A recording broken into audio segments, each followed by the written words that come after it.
संस्कृति रखबो सदा भरपूर। ढोल मांदर बाजे रे गूंजे जंगल पहाड़, आदिवासी एकता ले जग होवे तैयार। आमचो बोली आमचो शान, आमचो संस्कृति आमचो पहचान।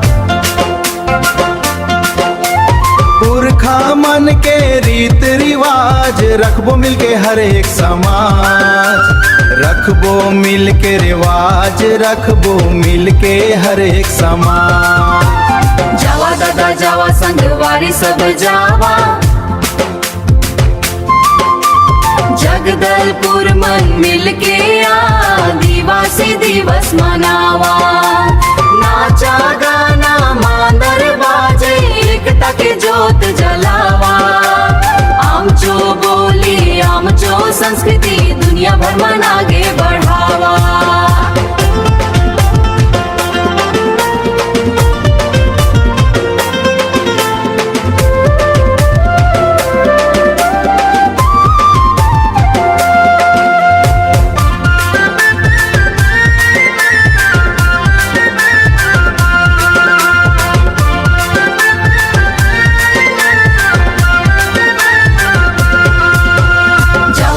जावा संगवारी सब जावा, जगदलपुर मन मिलके आदिवासी दिवस मनावा। नाचा गाना मांदर बाजे एकता के जोत जलावा। आमचो बोली आमचो संस्कृति दुनिया भर मन आगे बढ़ावा।